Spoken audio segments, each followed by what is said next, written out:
इसकी क्लास की PDF information कहाँ मिलेगी? तो आपको पता है कि यहाँ पर टेलीग्राम चैनल और व्हाट्सअप पेज की लिंक दी गई है, इसको स्कैन करके ज्वाइन कर सकते हैं। डिस्क्रिप्शन बॉक्स में लिंक दी गई है, वहाँ से आप पीडीएफ नोट्स सारी चीज़ें आपको मिल जाएंगी।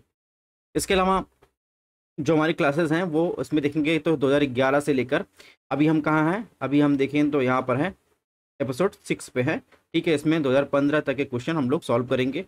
एपिसोड 7 में भी हम 15 के कुछ क्वेश्चन देखेंगे, क्योंकि इसमें छोटे छोटे क्वेश्चन लिए हैं हमने, एनालिसिस के साथ हम लोग देखेंगे, ताकि क्लासेस आधे घंटे के अंदर आपके समाप्त हो जाएं। क्योंकि यूट्यूब जैसे फ्री प्लेटफॉर्म पर जो एवरेज व्यू आता है वो 4 से 5 मिनट का आता है, आधे घंटे का, तो कोई फ़ायदा होता नहीं, इसलिए छोटा रहे, आप पूरा देखिए। बात करें इस बार के कट ऑफ की, यूपीएससी पीटी के कट ऑफ की बात करें तो लगभग 100 में से आप देखेंगे लगभग 35 क्वेश्चन, 35 से 37 क्वेश्चन जो है, ठीक है सॉरी 37 क्वेश्चन के लगभग कट ऑफ गया है। लेकिन जरूरी नहीं है कि इस बार जितना कट ऑफ गया है वैसे हर साल जाएगा, तो आपको पूरी तरह तैयार रहना पड़ेगा। चलिए क्लास की शुरुआत करते हैं। इसमें देखें 2015 का क्वेश्चन नंबर 11 देखते हैं। इसके पहले एपिसोड आपने अभी तक नहीं देखा है तो आप जाके देख सकते हैं, बहुत सारे लेटेस्ट अपडेट आपको बताए गए हैं, सोर्सेज बताए गए हैं कि कहाँ से कैसे क्वेश्चन पूछे जा रहे हैं, और ये मुझे पूरा भरोसा है कि आपके आने वाले एग्जाम में बहुत ज़्यादा हेल्प होगा। इसमें ध्यान से पढ़िएगा। इसमें कुछ निम्नलिखित राज्यों पर विचार करिए। ऑप्शन 1 अरुणाचल प्रदेश, 2 हिमाचल प्रदेश, 3 मिजोरम। उपरोक्त में से किस राज्य में उष्णकटिबंधीय आर्द्र सदाबहारपन पाए जाते हैं? ठीक है, यहाँ पर इंग्लिश में दिया गया है। सबसे पहले आपको ध्यान पता रहना चाहिए कि इनकी लोकेशन अरुणाचल प्रदेश, हिमाचल प्रदेश, मिजोरम। अब इसमें देखिए यहाँ पर आर्द्र दिया है, यानी आप बात करें तो वेट क्लाइमेट की बात कर रहा है। वेट क्लाइमेट की बात करें तो यहाँ पर आर्द्र है, तो यहाँ पर ह्यूमिडिटी भी आपको ज़्यादा मिलेगी, और ह्यूमिडिटी अगर ज़्यादा है तो आप देखेंगे तो वहाँ पर वर्षा की मात्रा भी आपको ज़्यादा देखने को मिलेगी। ठीक है, यानी सदाबहार वन की बात कर रहा है या उष्णकटिबंधीय आर्द्र सदाबहार वन की बात कर रहा है। तो हिमाचल प्रदेश में तो पाया नहीं जाएगा, पाया कहाँ जाएगा? अरुणाचल प्रदेश और मिजोरम में। कहने का मतलब इसमें ऑप्शन सी सही हो जाएगा। ठीक है, तो ऐसे बेसिक कॉन्सेप्ट आपको क्लियर रहना चाहिए।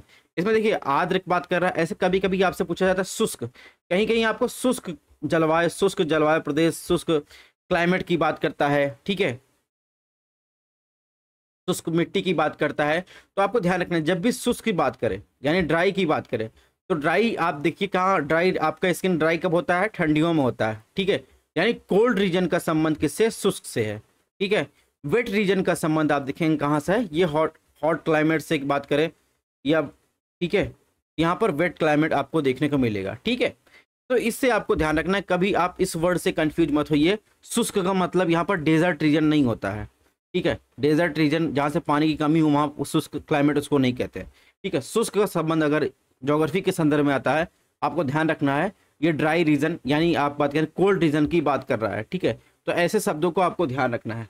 बात करें अगर आपने इंडियन मानसून पैटर्न देखा होगा तो आप देख रहे होंगे कि जो साउथ वेस्ट मानसून होता है उसकी वर्षा आप देख रहे होंगे, तो मानसून की 2 शाखा डिवाइड होती है इंडियन ओशन से, जब आता ग्रहण करके वर्षा होती है भारत में, तो आप देखेंगे एक वेस्टर्न घाट की तरफ वर्षा होती है, दूसरा शाखा बे ऑफ बंगाल की तरफ इधर चली जाती है। यहाँ पर आप देखेंगे इतनी ज़्यादा वर्षा होती है, यहाँ पर एवरग्रीन फॉरेस्ट पाए जाते हैं, यहाँ पर ह्यूमिडिटी भी ज़्यादा देखने को मिलेगी, आर्द्रता भी ज़्यादा देखने को मिलेगा। यहाँ पर उष्णकटिबंधीय आर्द्र सदाबहार वन पाए जाते हैं, और उसके अलावा देखेंगे तो यहाँ पर ईस्टर्न रीजन में भी भारत के उष्णकटिबंधीय सदाबहार वन पाए जाते हैं, जहाँ पर वर्षा की मात्रा ज़्यादा होती है। तो इसमें भी देखिए एक मैप दिया गया, यहाँ पर देखिए ट्रॉपिकल एवरग्रीन फॉरेस्ट देखिए इस रीजन पाया जाता है। इसके अलावा वेस्ट बे ऑफ बंगाल में इधर देखेंगे ईस्टर्न रीजन में ये सारी चीज़ें पाई जाती हैं। इसके हिसाब से इसमें क्या हो जाएगा? ऑप्शन सी सही हो जाएगा। तो ऐसे छोटी छोटी चीज़ों को अंडरलाइन करके आपको ध्यान रखना है। नेक्स्ट क्वेश्चन की बात करें, इस क्वेश्चन को ध्यान से पूछिएगा, 2015 में पूछा गया क्वेश्चन है। इसे पूछा है पूरे वर्ष में 30 डिग्री नॉर्थ और 60 डिग्री साउथ अक्षांश के बीच चलने वाली हवाओं को पछुआ पवनें कहा जाता है। ऑप्शन 2 भारत के उत्तर पश्चिमी क्षेत्र में शीतकालीन वर्षा का कारण बनने वाली नम वायुराश पछुआ हवाओं का हिस्सा है। ठीक है, यानी कहने का मतलब ऑप्शन 2 जो है वो पश्चिमी विक्षोभ से क्वेश्चन पूछा गया है, यानी वेस्टर्न डिस्टर्बेंस। वेस्टर्न डिस्टर्बेंस देखेंगे एक प्रकार के जेट स्ट्रीम है। ठीक है, जिससे आप देखेंगे भारत में वर्षा होती है, मेडिटेरियन सी से आर्द्रता ग्रहण करके भारत में वर्षा होती है शीतकालीन में, और ये रबी की फसलों के लिए बहुत ज़्यादा लाभदायक सिद्ध होती है। इसमें ऑप्शन 2 सही होगा। लेकिन अगर आप दोस्तों ऑप्शन 1 की बात करें तो इसमें जो पछुआ पौने की बात कर रहा है, चलिए थोड़ा सा इसके बारे में आपको विंड के बारे में बता देते हैं, फिर आपको पता चलेगा। तो विंड की बात करें, ये सारी जो मैटर आपको दे रहा है ये एनसीईआरटी में है, ठीक है।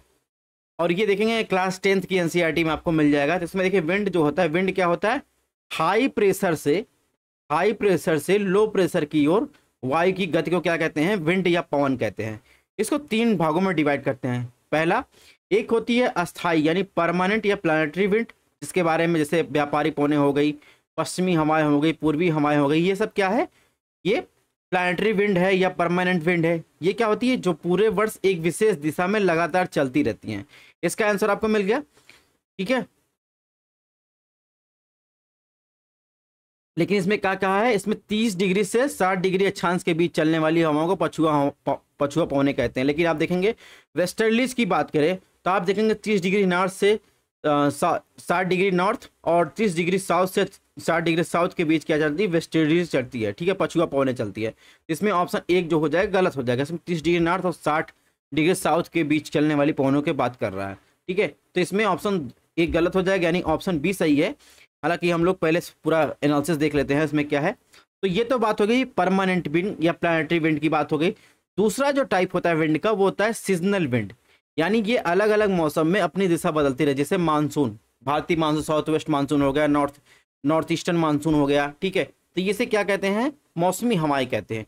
और तीसरा प्रकार है लोकल विंड। लोकल विंड मतलब देखेंगे ये दिन या वर्ष के किसी विशेष समय में ही किसी छोटे क्षेत्र में ये देखने को मिलते हैं। उदाहरण के लिए भूमि, यानी आप देखेंगे लैंड ब्रिज, ठीक है, और सी ब्रिज जो होता है, ये क्या होती हैं, ये स्थानीय हवाएं होती हैं। ये आपने भारत में लू का नाम सुना होगा, तो लू भी क्या है, ये एक लोकल विंड है, ठीक है। तो ये चीजें आपको ध्यान रखनी है, ठीक है। तो बात हो गई। तो आप देख रहे होंगे यहाँ से देख रहे होंगे 0 डिग्री पर, यानी इक्वेटर पर आप देखेंगे यहाँ पर जो है टेम्परेचर ज़्यादा रहने की वजह से लो प्रेशर बनता है। उसके ऊपर जाएंगे तो यहाँ पर हाई प्रेशर बनता है। हवाएं जो है आप देखेंगे तो हाई प्रेशर से लो प्रेशर की तरफ चलती हैं। तो ये बेसिक कॉन्सेप्ट है, ये आपको याद रहना चाहिए। यहाँ पर देखिए यहाँ पर वेस्टर्न डिस्टर्बेंस के बारे में दिया गया है, यानी पश्चिमी विक्षोभ, जो ऑप्शन 2 दिया गया था दोस्तों। इसमें देखेंगे ये भी एक प्रकार की जेट स्ट्रीम है, मेडिटेरियन सी से आता ग्रहण करके जो है आप देखेंगे तो उत्तर पश्चिमी भारत में जो है वर्षा करती है, और ये रबी की फसल के लिए इंपॉर्टेंट है, ठीक है। तो ये कुछ बेसिक चीजें हैं जिसको आपको ध्यान रखना है।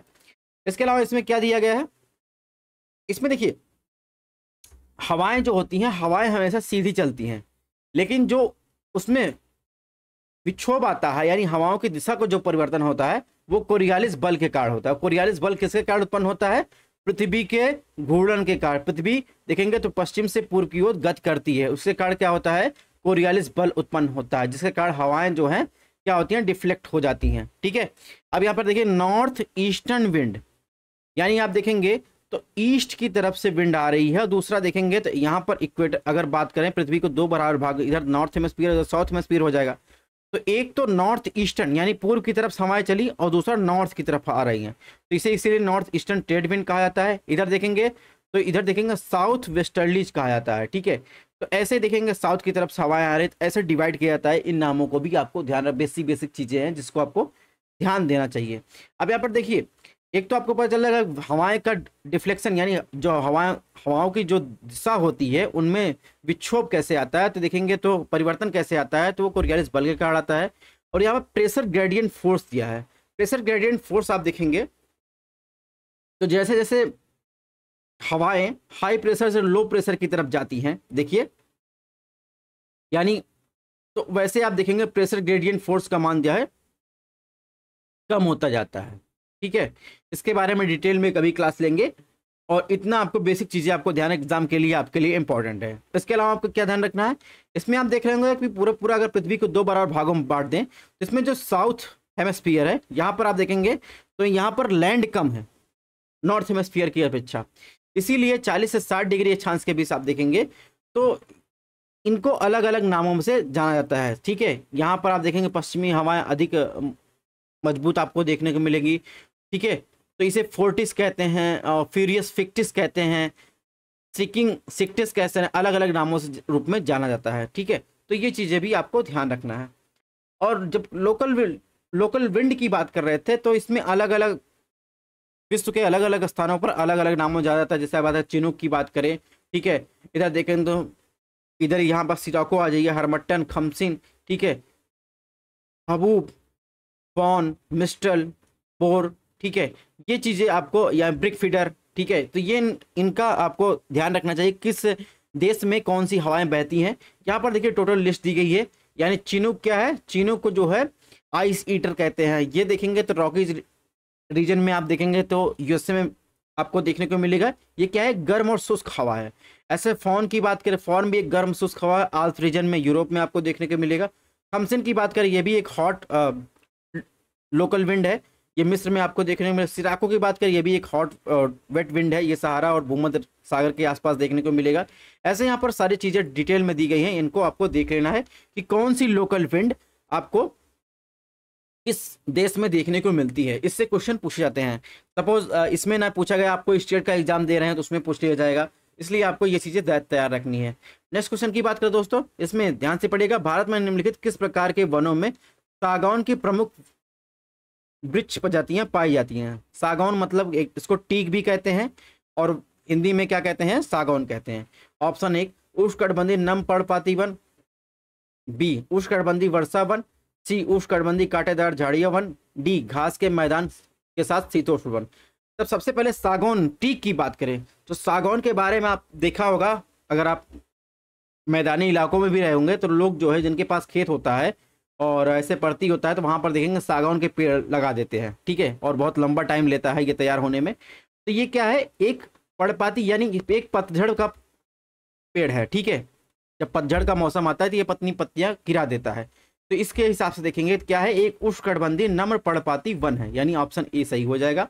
इसकी विशेषता अगर बात करें तो जो अगर वर्ल्ड क्लाइमेटिक रीजन की बात करें, वर्ल्ड क्लाइमेटिक रीजन और वेजिटेशन के रिलेशन की बात करें जो हमने क्लासेस ली हैं उसमें आप देखेंगे तो ये क्या है, मानसूनी और पर्णपाती वृक्ष है, ठीक है। इसमें साल, टीक, नीम, बबूल, बांस, चांद, चंदन, तेंदू, पलास, बेल, खैर, ऑक्सवुड, सैडलवुड, ये सब क्या है, ये आपको पर्णपाती यानी पतझड़ वाले वृक्ष आपको देखने को मिलेंगे, ठीक है। और ध्यान रखिएगा मानसूनी प्रदेश में भी लैटराइट यानी रेड सॉइल पाई जाती है। इसमें लोहे और एल्युमिनियम और चूना की अधिकता होती है, यानी गहरी लैटराइट मिट्टी में लोहा के ऑक्साइड और पोटास की मात्रा में अधिक होती है, ठीक है। ये चीज़ें भी आपको ध्यान रखना है। और वहीं अगर बात करें इसमें जो ऑप्शन दिया है उष्णकटिबंधीय वर्षा वन की बात करें तो उष्णकटिबंधीय वर्षा वन आपको कहाँ देखने को मिलेगा, ये आपको विषुवत रेखीय सदाबहार वन में देखने को मिल जाएगा, जहाँ पर आपको mahogany, rosewood, Ironwood, cinchona, any, ebony जैसे आपको वृक्ष देखने को मिल जाएंगे। यहाँ पर भी आपको लैटराइट सॉइल देखने को मिलेगी, या जिसे रेड सॉइल कहते हैं, ठीक है। और विषुवत रेखीय सदाबहार को वन ब्राज़ील में सिल्वास कहते हैं। तो ये सब चीज़ें आपको देखने को मिलेगी, ठीक है। और एक चीज़ इसमें की पॉइंट आपको ध्यान रखना है दोस्तों कि विषुवत रेखीय जलवायु प्रदेश में यानी विषुवत रेखीय सदाबहार वर्षा वन की बात करें तो यहीं पर आप देखेंगे दोपहर के बाद, क्योंकि आप देखेंगे इस एरिया में 0 डिग्री की बात करें, यहाँ पर टेम्परेचर बहुत ज़्यादा होता है। जैसे जैसे टाइम बढ़ता है तो दोपहर के बाद जब जल गर्म होकर ऊपर उठता है संतृप्त होकर, दोपहर के बाद तड़क झंझा के साथ, चमक के साथ कुछ समय के लिए मूसलाधार बारिश होती है। ये विषुवत रेखीय सदाबहार वर्षा वन की विशेषता है, ठीक है, या सॉरी विषुवत रेखीय जलवायु प्रदेश की विशेषता है जिसमें विषुवत रेखीय सदाबहार वन वर्षा वन पाए जाते हैं। एक चीज ये ध्यान रखना है। दूसरा आपको ध्यान रखना है क्या, इसमें सीसी नामक मक्खी पाई जाती है जिसके काटने से निद्रा रोग होता है, ठीक है। अक्सर आपको अफ्रीका में देखने को मिलेगा, ये भी विषुवत रेखीय जलवायु प्रदेश में पाए जाते हैं। दूसरा आप देखेंगे पिग्मी, सकाई, बोरो जैसी जनजातियां विषुवत रेखीय जलवायु प्रदेश में पाए जाते हैं। तो ये सब चीजें आपको ध्यान रखना है। और दूसरा एक चीज और ध्यान रखना है कि विषुवत रेखीय जलवायु प्रदेश में इतने डेंस फॉरेस्ट आपको लेयर में मिलेंगे, यानी 3-3 लेयर में यहाँ पर वृक्ष मिलेंगे। यहाँ पर कृषि के लिए आपको ऐसी कोई भूमि नहीं मिलेगी, लेकिन आप देखेंगे तो यहाँ पर रबड़, कोकोआ, पाम ऑयल जैसे उत्पादन के लिए उपयुक्त दशा पाई जाती है, ठीक है। तो ये सब चीज़ें भी आपको ध्यान रखना। और यहाँ पर कोई शीत ऋतु नहीं होती है, ये भी आपको ध्यान रखना है। और वार्षिक तापांतर या दैनिक तापांतर नगण्य होता है, यानी दिन और रात का तापांतर आपको ना के बराबर अंतर देखने को मिलेगा। वर्ष में भी तापांतर ना के बराबर देखने को मिलेगा, जैसे अपने यहाँ गर्मी, सर्दी और ये सब देखने को मिलता है, ऐसे विषुवत रेखीय जलवायु प्रदेश में देखने को नहीं मिलेगा। तो ये सारी चीज़ें आपको ध्यान रखनी है। नेक्स्ट क्वेश्चन की बात करें दोस्तों, इसने पूछा है भारत में निम्नलिखित में किस क्षेत्र में मैंग्रोव वन, सदाबहार वन, पर्णपाती वन का संयोजन देखने को मिलेगा। उत्तर तटीय आंध्र प्रदेश, दक्षिण पश्चिमी बंगाल, दक्षिणी सौराष्ट्र यानी गुजरात की बात कर रहे हैं। डी, अंडमान निकोबार द्वीप समूह। तो ये 2015 में क्वेश्चन पूछा गया है, ठीक है। तो बेसिक कॉन्सेप्ट है, ये आपको ध्यान रखना है। सबसे पहले मैप में आ जाइए, तो ये सारी चीजें आप देख रहे हैं, ये है क्या है, मैंग्रोव रीजन है, ठीक है। वर्ल्ड का लार्जेस्ट मैंग्रोव वन आपको कहाँ मिलेगा, ये आपको मिलेगा वेस्ट बंगाल में। इसके बाद सेकंड नंबर पर आ जाएगा गुजरात का नंबर, ठीक है। लेकिन इसमें क्या क्या है, मैंग्रोव भी होना चाहिए, सदाबहार वन भी होना चाहिए, पर्णपाती वन भी होना चाहिए। अब देखिए गुजरात में तो सदाबहार वन है नहीं, वेस्टर्न घाट में मिल जाएगा, ईस्टर्न रीजन में मिल जाएगा, ठीक है। सदाबहार वन आपको देखना होगा, सदाबहार वन मैंग्रोव ये आपको कहाँ मिलेगा, अंडमान निकोबार द्वीप समूह में। यहाँ पर पर्णपाती वन भी मिल जाएगा। तो इसके हिसाब से सबसे एग्जैक्ट आंसर जो सही होगा अंडमान निकोबार द्वीप समूह होगा, जहाँ पर आपको सदाबहार वन, मैंग्रोव, ठीक है, कोरल्स भी मिल जाएंगी, पर्णपाती वन भी मिल जाएगा। तो इसके हिसाब से इसमें ऑप्शन डी सही हो जाएगा। अब दोस्तों एक करंट अफेयर अपडेट कर लेते हैं कि फॉरेस्ट रिपोर्ट 2021 की आई थी, उसके अकॉर्डिंग हम लोग कुछ चीजें देख लेते हैं जिससे आपके क्वेश्चन पूछे जा सकते हैं, ठीक है। जैसे स्टेट वाइज फॉरेस्ट कवर की बात करें तो highest percentage of forest cover की बात करें मिजोरम, अरुणाचल प्रदेश, ठीक है, मेघालय, ठीक है। हाईएस्ट फॉरेस्ट एरिया की बात करें, जिसके पास फॉरेस्ट एरिया ज़्यादा है, यहाँ परसेंटेज के मामले में दिया गया है, यहाँ एरिया के मामले में दिया गया है। तो एरिया के मामले में पूछा जाए तो आपसे ध्यान रखिएगा, तो एरिया में एमपी, अरुणाचल प्रदेश और छत्तीसगढ़ के पास हाईएस्ट जो है फॉरेस्ट एरिया कवर है, ठीक है। वही हाईएस्ट परसेंटेज फॉरेस्ट की बात करें तो मिजोरम, अरुणाचल प्रदेश, मेघालय है। तो ये कुछ बेसिक चीज़ें हैं जो आपको ध्यान देना है, ठीक है, कंफ्यूज मत होइएगा। इसके अलावा यहाँ पर देखा ग्रीन सर्वे की बात करें तो यही चीज़ें इसमें भी दिया गया है। तो जो मेन चीज़ था वो हमने बता दिया है, यहाँ पर कितनी चीज़ें आपको ध्यान रखनी है। यहाँ पर state wise top gain area wise दिया है स्क्वायर किलोमीटर में, तो ये भी आपको देख सकते हैं, लेकिन ज़्यादा क्वेश्चन इसी से पूछे जाते हैं, ठीक है। तो दोस्तों चलिए क्वेश्चन नंबर 15 को देखते हैं। इसमें पूछा है भारत में इस्पात उत्पादन उद्योग को आयात की आवश्यकता होती है। ऑप्शन 1 साल्ट पीटर या जिसे सोहरा कहते हैं, बी रॉक फॉस्फेट, सी कोकिंग कोयला, डी उपरोक्त में सभी। तो आपको बताना इस्पात उत्पादन उद्योग के आयात के लिए निम्न में से किसकी आवश्यकता होती है। तो सबसे पहले इसमें कोकिंग कोयला की आवश्यकता तो होती है, ठीक है, इसमें ऑप्शन सी सही है। जहाँ तक सोरा की बात करें, सोरा होता है यानी आप देखेंगे इस्पात उत्पादन सोरा, जिसे पोटेशियम नाइट्रेट, इसका उपयोग नहीं किया जाता है, लेकिन इसका उपयोग उर्वरक उत्पादन में आतिशबाजी में किया जाता है, ठीक है। वही रॉक फॉस्फेट की बात करें, इसका उपयोग उर्वरक के उत्पादन किया जाता है, ना कि उत्पादन के लिए। भारत में कोकिंग कोयला जो है आयात किया जाता है, ठीक है। इसके लिए आप देखेंगे इस्पात उत्पादन के लिए कोकिंग कोयला की आवश्यकता होती है, इसलिए विकल्प 3 सही है। तो ये चीज़ें आपको ध्यान रखनी है। इसमें क्या हो जाएगा, ऑप्शन सी सही हो जाएगा। अगर कोल के बारे में कुछ फैक्चुअल डाटा की बात करें दोस्तों, तो इसमें आपको ध्यान रखना है, अगर आप पीसीएस की तैयारी कर रहे हैं उसमें भी आपके लिए इंपॉर्टेंट है, और यूपीएससी के लिए तो है ही। जैसे कोल रिजर्व की बात करें, इन इंडिया की बात करें, परसेंटेज शेयर की बात करें, सबसे ज़्यादा आपको रिजर्व कहाँ मिलेगा, झारखंड में, उसके बाद उड़ीसा, फिर छत्तीसगढ़, फिर वेस्ट बंगाल, फिर मध्य प्रदेश में देखने को मिलेगा। अगर वहीं वर्ल्ड की बात करें, पूरे बिगेस्ट कोल रिजर्व वर्ल्ड की बात करें, सबसे ज़्यादा रिजर्व किसके पास मिलेगा, यूएसए, फिर रशिया, ऑस्ट्रेलिया, चाइना, इंडिया। लेकिन दोस्तों अगर लार्जेस्ट कोल प्रोड्यूसिंग की बात करें, कंट्री की बात करें, यानी सबसे ज़्यादा कोल का उत्पादन कौन सा देश कर रहा है, तो सबसे ज़्यादा उत्पादन चाइना करता है, फिर सेकेंड नंबर पर इंडिया, थर्ड पर यूएसए, फोर्थ पर इंडोनेशिया और फिफ्थ पर ऑस्ट्रेलिया, सिक्स पर रशिया आ जाएगा, ठीक है। अगर बात करें कोल के क्लासिफिकेशन की बात करें, तो कार्बन की मात्रा के आधार पर सबसे अच्छा कोयला होता है एंथ्रेसाइट। इसमें 80 से 55% कार्बन की मात्रा पाई जाती है। जम्मू कश्मीर के कुछ क्षेत्र में पाया जाता है बहुत कम मात्रा में। सबसे ज़्यादा कोयला जो होता है जिसका उत्पादन किया, विटमिनस कोयला, जिसमें 60 से 80% कार्बन की मात्रा पाई जाती है, झारखंड, पश्चिम बंगाल, उड़ीसा, छत्तीसगढ़, मध्य प्रदेश पाया जाता है। लिग्नाइट की बात करें तो इसमें 40 से 55% कार्बन की सामग्री पाई जाती है, और इसमें उच्च नमी वाली सामग्री आपको देखने को मिलेगी, सल्फर की मात्रा आपको ज़्यादा देखने को मिलेगी, ठीक है। रही राजस्थान, लखीमपुर, तमिलनाडु में पाया जाएगा। और इसके अलावा तमिलनाडु में लिग्नाइट कोयले का सबसे बड़ा एरिया आपको देखने को मिलेगा, ये भी आपको ध्यान रखना है। पिट कोयला की बात करें तो ये लकड़ी से बनने वाला कोयला है, ठीक है। यहाँ पर देखिए जैसे एंथ्रेसाइट से आप पिट की तरफ जाएंगे तो इसमें आर्द्रता यानी मॉइस्चर कंटेंट आपको ज़्यादा देखने को मिलेगा, सल्फर की मात्रा आपको ज़्यादा देखने को मिलेगी। और जैसे पिट से आप देखेंगे एंथ्रासाइट की तरफ आएंगे, वैसे कार्बन की मात्रा आपको ज़्यादा देखने को मिलेगी और उच्च जो है एनर्जी की क्षमता आपको देखने को मिलेगी। तो ये बेसिक चीज़ें आपको ध्यान रखनी है। नेक्स्ट क्वेश्चन की बात करें दोस्तों, क्वेश्चन नंबर 16 में क्या पूछा है, इसमें पूछा निम्नलिखित में कौन सा भारत का राष्ट्रीय जलीय जीव है। ये आप सबको पता होगा, ठीक है। इसमें खारे पानी का मगरमच्छ, ओलिव रिडल टर्टल की बात की, गंगा डॉल्फिन, घड़ियाल। तो आप देखेंगे इसमें क्या सही हो जाएगा, गंगा डॉल्फिन। ये बात सबको पता होगी, ठीक है। और गंगा डॉल्फिन की बात करें, ये केवल मीठे पानी के स्रोत में रह सकती हैं, इनके पास आंखें नहीं होती है। ये अल्ट्रासोनिक जो ध्वनियाँ होती हैं उनसे उत्सर्जित कर मछलियों और अन्य शिकार को वो देखती हैं, ठीक है। गंगा डॉल्फिन की बात करें, उनके पर्यावास की बात करें तो भारत, नेपाल, बांग्लादेश इसमें आपको देखने को मिलेगा, जिसमें ब्रह्मपुत्र, मेघना और कर्णफुली, सांगू नदियों में ये आपको देखने को मिलेगा, ठीक है। और इसके अलावा हाल के अध्ययन के अनुसार गंगा नदी बेसिन में इसकी विभिन्न प्रजातियां देखने को मिलेंगी, जिसमें गंगा नदी की मुख्य धारा के पश्चात देखेंगे तो नदियों में घाघरा, कोसी, गंडक, चंबल, रूपनारायण, यमुना जैसी नदियों में ये दर्ज की गई हैं, वहां पर पाई जाती हैं, ठीक है।